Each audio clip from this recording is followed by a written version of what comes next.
Assunto, de segunda a sexta, às 7h40 da manhã, na Universidade FM. Por volta do ano passado, neste mesmo mês, por volta de dezembro, surgiu o ChatGPT, numa grande agitação, né, uma grande movimentação pela internet, com as possibilidades da inteligência artificial, que não é uma coisa nova, já vem de algumas décadas. E para falar sobre esse período, né, um ano de atuação aí de ChatGPT, entre outras inteligências artificiais, a gente conversa mais uma vez aqui com o professor Márcio Carneiro dos Santos. Ele é coordenador do Labicom, Laboratório de Convergência de Mídias da Universidade Federal do Maranhão, é do PPG-Com, do Programa de Pós-Graduação daqui do curso de comunicação, a pós-graduação profissional, né, o mestrado profissional aqui de comunicação da Universidade Federal do Maranhão. Professor Márcio Carneiro, sempre uma satisfação de recebê-lo aqui. Bom dia, seja bem-vindo mais uma vez. Ô, Alberto, bom dia para os nossos ouvintes. Obrigado pelo convite mais uma vez, né? Enfim, falar de ChatGPT, né? ChatGPT, vamos dizer assim, é o produto, né, mais famoso, mais conhecido, né, de uma sub-área da inteligência artificial chamada de IAG, né? E aí tem uma história já, né, de desenvolvimento. Maravilha. Professor, muito se falou, né? Algumas divagações aí um pouco, digamos assim, receosas, né, com as várias possibilidades, né, mas neste um ano de atuação e de uma utilização mais, digamos assim, mais massiva da utilização dessas inteligências artificiais, né, que são várias aí, né, nessa linha de produção de texto, de imagens, de vídeo, enfim, outros aspectos também, outras utilidades, né, para outras utilidades também, né. Qual a sua, como é que eu posso dizer? Fazer um pequeno resumo da ópera, né? Claro, muita coisa aconteceu, acredito que muita coisa tenha acontecido na própria evolução dessas tecnologias. Enfim, qual a sua pincelada, né, sobre esse um ano, né, que já se completa agora, de uma atuação mais incisiva, de uma utilização mais incisiva dessas inteligências artificiais? Bom, como você falou, a inteligência artificial é uma área, né, de conhecimento bastante antiga, né? A origem dela está lá na Segunda Guerra Mundial, mas assim, é um grande guarda-chuva para várias sub-áreas. Mas, assim, de 2016, 2017 para cá, uma proposta teórica nova começou a surgir, né, chamada de inteligência artificial generativa, né, que é a sub-área que tenta simular a própria criatividade humana, né, gerando textos, imagens, etc. E aí, em 2022, né, a OpenAI, uma empresa, uma startup americana, né, ela lança, então, o ChatGPT, né, que é um bot, né, uma aplicação, é um produto, né, para conversar com você a partir do que você coloca, né, de texto, o seu prompt, o seu input, ele lhe dá uma resposta, né? Ele começou basicamente trabalhando com texto. Hoje, né? Essa acho que é a primeira mudança. A gente é uma solução já multimodal, ou seja, ela não trabalha mais apenas com geração de texto, ela entende, consegue detectar elementos dentro de uma imagem, descrever uma imagem, ela consegue sintetizar voz, né? Na realidade, a OpenAI, ao longo desse ano, ela foi criando, né, um ecossistema próprio a partir do ChatGPT, né? E incorporando nele mais funcionalidades, né? Como eu falei, texto, imagens, né? Por isso que ele é multimodal. Agora, é bom lembrar assim, que todas as big techs, né, há muito tempo já tinham projetos de inteligência artificial de forma geral. Com o sucesso do ChatGPT, que foi estrondoso, né? Assim, ele quebrou todos os recordes, né, de adoção de tecnologias, né? Em uma semana ele conseguiu 1 milhão de usuários. Hoje, segundo a própria OpenAI, por semana você tem 100 milhões de usuários, né, na plataforma do ChatGPT. Então, realmente é um grande sucesso. Isso disparou, né, vamos dizer assim, uma espécie de corrida nas outras big techs, né, para colocar a inteligência artificial nos seus produtos, né? Por exemplo, o Google tem o Bard, que seria o concorrente, ele lançou agora recentemente um modelo chamado Gemini, que também é multimodal. Então, o que a gente vê aí para frente é essa guerra aí, como eu sempre falo, pela manutenção, né, na série A da tecnologia. Essas big tech não querem perder mercado, não querem perder share, né? Não querem perder, enfim, nada nessa briga. E agora a briga é IA, né? Ou seja, lembrando que a generativa, essa mais recente, que gera coisas, que cria coisas, né? Essa sim está ligada ao ChatGPT. Agora, a inteligência artificial que você tem, por exemplo, na sua caixa de e-mail detectando spam para você, ou fazendo recomendações, né? Por exemplo, numa plataforma de streaming que você usa, ou no e-commerce, né? Isso não é IAG, isso é inteligência artificial, né? Machine Learning. Isso já existe há bastante tempo. E a inteligência artificial, de forma geral, sim, tem uma utilidade cada vez maior em várias áreas do conhecimento. E o ChatGPT é a estrelona de um grande ecossistema, né, que está em expansão muito acelerada, e a gente tem acompanhado isso, né, ao longo desse tempo. Maravilha. Professor, dentro desse quadro, né, do ChatGPT, dessa inteligência generativa, né, o que melhorou, né? Enfim, o que o senhor destaca de melhoramento nesse 1 ano aí de utilização? É claro que é bom lembrar que a própria utilização dessa ferramenta, ela ajuda no aprimoramento, né? Enfim, esse trabalho ele é feito o tempo todo, ele não para, né? Enfim, qual foi a evolução mais significativa que o senhor viu aí nesse funcionamento e nessas funcionalidades? Bom, em relação especificamente ao ChatGPT, né, que, lembrando, é uma espécie de inteligência artificial ligada muito à criatividade, à geração de coisas novas. O que ela normalmente dá para as pessoas e para as organizações são ganhos de produtividade, ou seja, você consegue gerar mais coisas, mais volume, por exemplo, de texto, né? Você pode pedir para ele fazer várias coisas, você vai fazer isso mais rápido e você vai fazer isso com mais variedade. Escreve num estilo, no outro e tal. Então, estou falando de redação de texto, mas isso poderia se aplicar em outros cenários, tá?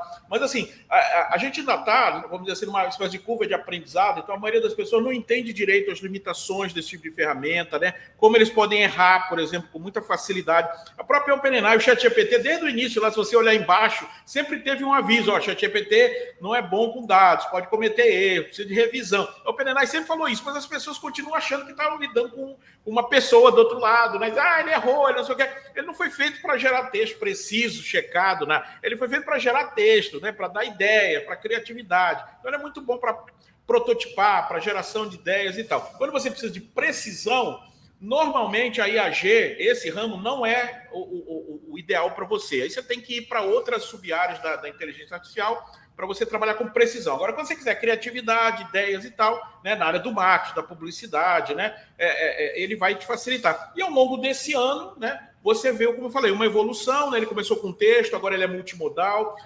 Agora você pode criar o seu personal bot, ou seja, eles criaram uma área para os assinantes, né, do GPT Plus, para você criar o seu próprio GPT. Eu já tenho uns 10 bots aí de teste aí que, né, tem feito, né, muitos ligados a jornalismo, outras áreas. Então, assim, e esses bots que as pessoas estão criando, né, na verdade, eles estão criando um ecossistema, eles querem criar uma espécie de loja de bots, e os bots mais utilizados, mais bem avaliados, vão ser monetizados também. Então, eles estão num processo de expansão e a sociedade está num processo de aprender ainda, né? Tem muita besteira na internet, muita gente dizendo no YouTube, eu vou ficar milionário com o ChatGPT.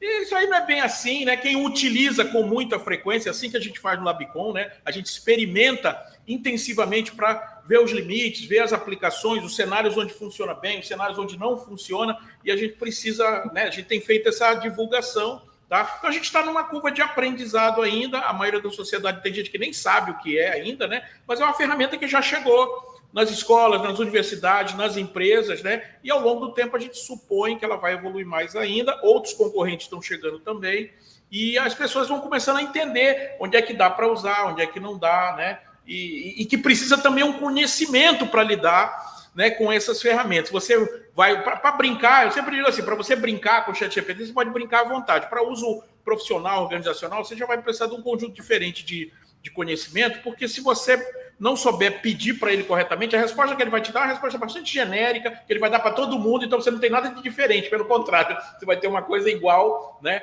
e não vai se destacar por conta disso. Então precisa de técnica e de conhecimento também, isso está chegando aí aos poucos.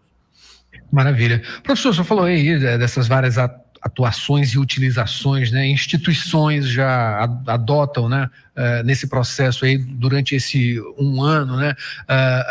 O judiciário, né, já tem se adiantado bastante, entre outros aspectos, né, na própria escolas, né? Acredito que você tenha falado sobre isso também. Enfim, vamos explorar um pouco mais disso, né? Instituições que hoje têm o ChatGPT e outras inteligências, né? Na formulação, né? No seu trabalho, no seu dia a dia. Bom, como eu falei, o ChatGPT, né, dentro da categoria de IA generativa, ele é bom para gerar coisas, mas ele não, precisão não é o forte dele, tá? Então, assim, eu acho que nas organizações, o ChatGPT, inclusive eu estou terminando um texto que, se Deus quiser, eu vou publicar agora no início do ano, né? E o subtítulo é exatamente esse: por que ChatGPT não serve para as organizações, né? A gente insiste que, né, eu, por exemplo, apesar de no YouTube todo mundo está dizendo que está ganhando dinheiro, não sei o quê, eu não conheço nenhuma organização séria, por exemplo, que esteja publicando no automático posts para redes sociais que o ChatGPT faz, simplesmente porque, apesar de eventualmente estar gramaticalmente correto, aquele texto pode ter uma palavra de duplo sentido, aquilo vai para uma rede social, para uma marca, por exemplo, um mal-entendido pode gerar um dano enorme, tá? Então, assim, como eu falei, ele é bom para prototipar, ele é bom para gerar ideias. Agora, sempre tem que ter no final do processo um layer, uma camada, alguém, né, um humano, né, fazendo a curadoria, fazendo a revisão, né? Isso dentro da IA generativa. As empresas já usam inteligência artificial, né? Citei até alguns exemplos aqui, já há bastante tempo, mas não a generativa. A generativa, né, é aquela coisa, vou criar texto, vou criar imagem. Então, para algumas áreas ela pode ser mais útil, mas mesmo quem está usando assim experimentalmente, está usando devagar, com supervisão. O judiciário, dos três poderes, que eu saiba, é o poder que mais utiliza, né, inteligência artificial, mas não necessariamente generativa, tá? Outro dia eu fiz uma oficina para o pessoal de comunicação, assessores de comunicação do setor do judiciário, né? Existe um interesse, né, está sendo testado, mas o que eu sei que já está institucionalizado na maioria das organizações, no judiciário, etc., são outro tipo de ferramentas, né, que usam inteligência artificial, mas de outras áreas, aprendizado de máquina, né, análise preditiva, né? Você tem vários exemplos aí, mas isso não é IAG, não é ChatGPT, é bom separar. Maravilha. Professor, durante esse um ano aí foram várias palestras, né, lives e aulas e também produção textual, enfim, o Labicon, o próprio PPG-Com aqui, né, produzindo em cima disso também, né, entre outras coisas sobre isso também. O que a gente tem aí, professor, praticando um pouquinho essa coisa da futurologia, né? Que a gente acaba chegando nisso, né? Mesmo sem querer. É perigoso. A nossa área, né, de comunicação, o senhor também é do design, né? É bom lembrar também. E essas pessoas, esses cientistas, esses produtores de conhecimento, eles sempre estão olhando lá na frente, né? Isso não é de agora, claro, né? Isso aí é da intelectualidade, né? Enfim, o que o senhor projeta aí, né? Para o ano que vem, digamos assim, em termos de utilização, evolução, outras atuações, né, com o ChatGPT e também com a inteligência artificial. O que a gente tem pela frente aí em 2024? Bom, é um processo que está sendo bastante acelerado, né? Justamente porque tem um interesse das Big Techs nessa área, né? Essa guerra aí, essa concorrência que está sendo. Então, isso gera uma aceleração, né? A IAG, né? A inteligência artificial, ela tem impacto não apenas tecnológico, né? Ela tem impacto cultural na área de, por exemplo, direitos autorais, na questão ética. Ela é um objeto novo para a ciência, porque ela já assim, na área de ciência da computação, né? Como eu falei, ela é bem antiga, mas outras áreas, por exemplo, agora querem conhecer e utilizar inteligência artificial, né? A medicina, né? A comunicação. Então, assim, é um objeto que tem impacto múltiplo, tá? Algumas questões bem importantes estão aparecendo agora, tipo assim, deepfake, uso disso para potencializar desinformação, né?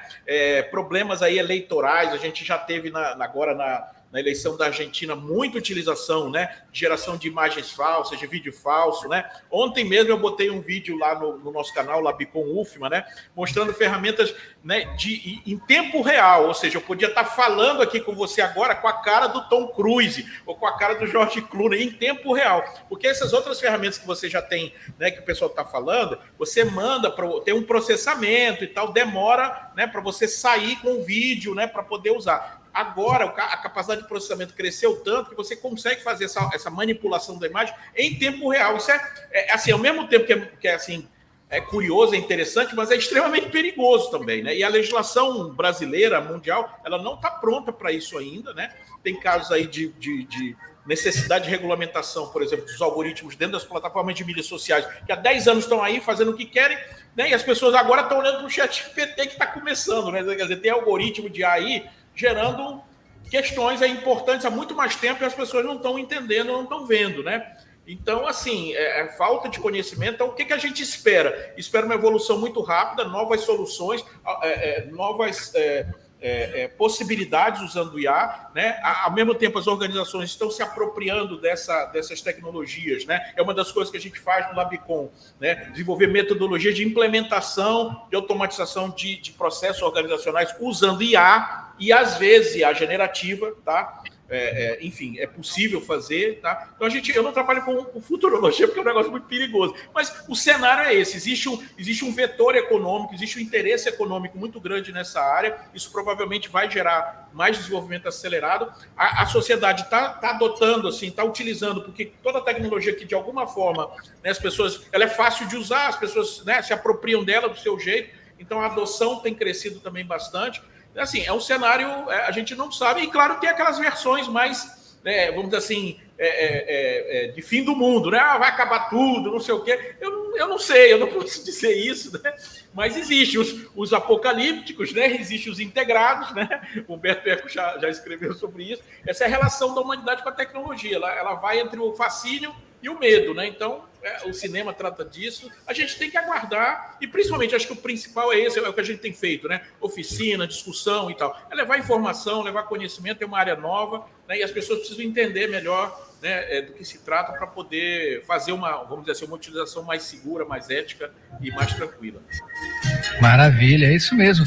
Inclusive, professor, ano que vem, um ano eleitoral, né, como o senhor já trouxe aí, né, a possibilidade de utilização dessas ferramentas para uma coisa negativa, né? Isso aí já é uma outra discussão, né? Essa regulação da internet, enfim, até desses artifícios mesmo. Mas é uma outra discussão. É outra conversa, Professor Márcio Carneiro, do Labicom, Laboratório de Convergência de Mídias, mais uma vez, obrigado pelas informações aqui, é sempre bom, reforço aqui sempre, né, recebê-lo para ter essas informações da hora, né, da ordem do dia aqui sobre tecnologia e também outras coisas relacionadas à comunicação. Muito obrigado, professor, mais uma vez e até a próxima. Tá bom, Alberto, obrigado, né? Ficamos à disposição, Labicom, né? Tá lá, labicomdata.com.br, para quem quiser conhecer. Esse ano, 24, a gente está lançando uma plataforma de aplicações de AG para teste e para uso profissional também, né? E ontem tive até uma conversa, assim, né? Por um acaso, né? Conversei com o reitor, né? E ele me disse que a UFMA vai agora, 24, né? A gente já desenvolve em várias áreas, né? O interesse pela inteligência artificial, e acho que a UFMA em 24 vai potencializar isso, né? Com mais aplicações e tal, de uma forma mais geral, né? Ele está acompanhando o movimento, está interessado nisso, e acho que a UFMA, com certeza, não só na comunicação, a partir do Labicom, mas a partir de vários outros laboratórios, né, de várias outras áreas de conhecimento, vai abordar e trabalhar com IA de uma forma cada vez mais ampla, né, para, enfim, acompanhar esse desenvolvimento que está acontecendo. Acho que a UFMA está muito atenta a isso, né, e 24 vai ser um ano, acho que bem legal para nós, para desenvolver essa área. Maravilha. Deixou a cereja do bolo para o final, né, professor? Sim. Muito obrigado. A gente se vê em outra oportunidade. Bom dia, professor Márcio Carneiro. E esse foi o Jornal Rádio Universidade desta quarta-feira, uma produção do Núcleo de Jornalismo da 106, operação de áudio luxuosa aqui com Mayra Nogueira e, claro, Manu Cordeiro, né, que vai assumir as quartas-feiras. Mayra Nogueira vai sair de férias muito em breve, né? A gente vai ficar tristinho aqui, mas tem Manu, né, chegando. É isso aí. A gente volta amanhã com mais informações aqui no Jornal Rádio Universidade. Vocês ficam com Mayra Nogueira agora, com a sessão das 8, melhor do pop nacional e internacional. Até amanhã.